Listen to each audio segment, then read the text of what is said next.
यो cognitive bias खास गरिकन अझ राजनीतिक व्यक्तिमा वा समूहमा आयो भने कस्तो लाग्दो रहेछ भने मभन्दा असल कोही पनि छैन, मभन्दा जानेको कोही पनि छैन, मभन्दा बौद्धिक कोही पनि छैन, मभन्दा नैतिक कोही पनि छैन, मभन्दा ज्ञानी कोही पनि छैन, मभन्दा असल कोही पनि छैन।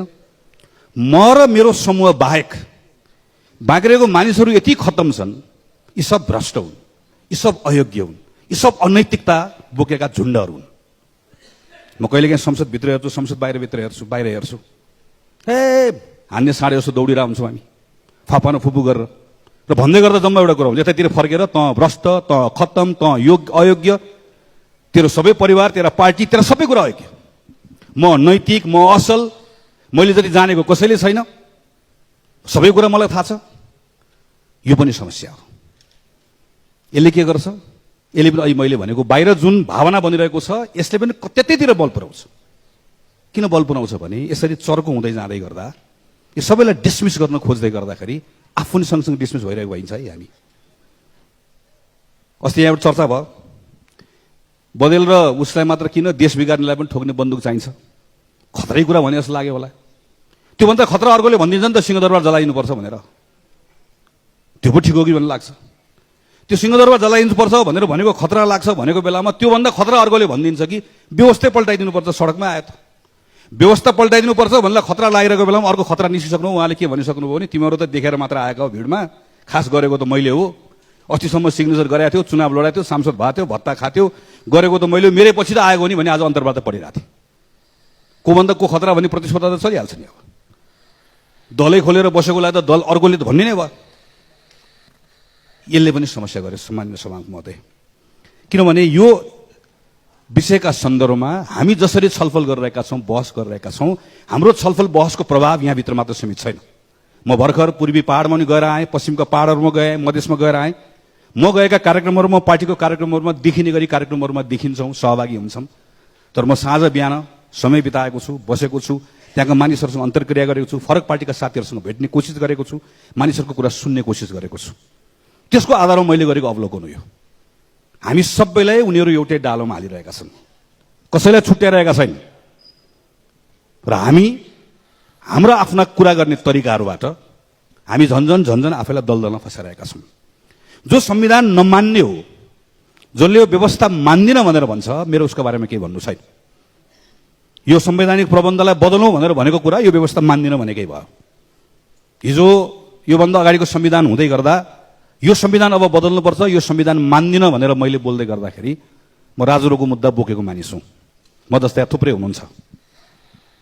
यो लोकतान्त्रिक गणतन्त्रात्मक व्यवस्था हो, यसको ब्युटी नै यही हो।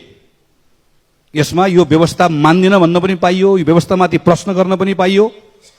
घृणा, राष्ट्रद्रोह, हाम्रो आफ्नो संविधानका सीमाहरू छन्। ती सीमाहरूभित्र बसेर आफ्नो आइडियाको कुरा गर्न पाइयो, जुन कुरा हामीले गर्न पाएन। जुन कुरा बोल्दै गर्दा भन्दै गर्दा हामीले त्यो मुद्दाहरू खेप्यौँ। मेरो यसका बारेमा के पनि टिप्पणी छैन। मेरो खाली केमा मात्र हो भने जो हामी संविधानका पक्षधर छौँ, हामी संविधानका पक्षधरहरू, हाम्रा बिचमा समझदारी भनेको हाम्रा बिचमा हुन आवश्यक छ। हामी सरकार पक्ष छौँ, प्रतिपक्ष छौँ, यो बदलिरहेको छ। अहिलेको सरकार पक्ष भोलि प्रतिपक्ष हुन्छ, अहिलेको प्रतिपक्ष भोलि सरकार पक्ष हुन्छ। प्रतिपक्षको आफ्नो भूमिका छ, सरकारको आफ्नो भूमिका छ, हाम्रो आफ्नो भूमिकाहरू पनि निर्वाह गर्छ। तर आफ्नो आफ्नो भूमिकाहरू निर्वाह गरिरहँदै गर्दा संविधानका बारेका हाम्रा आफ्ना साझा कमिटमेन्टबाट हाम्रा बिचका न्यूनतम समझदारीलाई हामीले कायम राख्नुपर्छ। हामी अहिले संविधानमा केही कुराहरू बदलौँ भनिरहेका छौँ। संविधानमा केही कुरा बदलौँ भन्दै गर्दा के हामी संहिता बदल्छौँ, के हामी समावेशिता बदल्छौँ, कि हामी यसभित्र भएको बहुजातीय, बहुभाषिक, बहुसांस्कृतिक विशेषता युक्त जुन नेपाली समाज छ त्यसको प्रतिनिधित्व गर्ने जुन खालका हामीले प्रबन्धहरू गरेका छौँ, हाम्रा संस्थाहरू बनाएका छौँ, कुरा बदल्दैनौँ।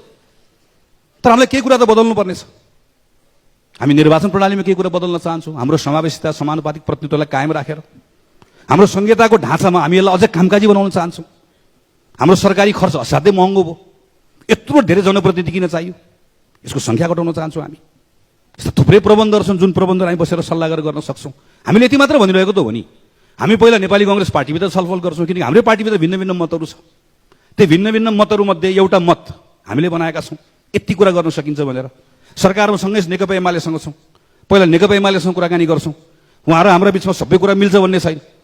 संविधानका सन्दर्भमा हाम्रा साझा कुराहरू के छन् त्यो हामी पहिलाउँछौँ। हामी साझा कुरा यो हो कि संविधानका फन्डामेन्टल कुरा चलाउनु हुँदैन, यो संविधानलाई अझै कामकाजी बनाउनुपर्छ, अझै सार्थक बनाउनुपर्छ। यो 10 वर्षको 8 वर्षको अनुभवबाट हामीले सिकेको कुराहरूबाट संविधानले जुन उद्देश्य पूर्ति गर्नका निम्ति जे कुराहरू लेखेको छ त्यसभित्र केही सकारात्मक सोचका साथ त्यही कुरा बदल्न सकिन्छ, बदल्नुपर्छ।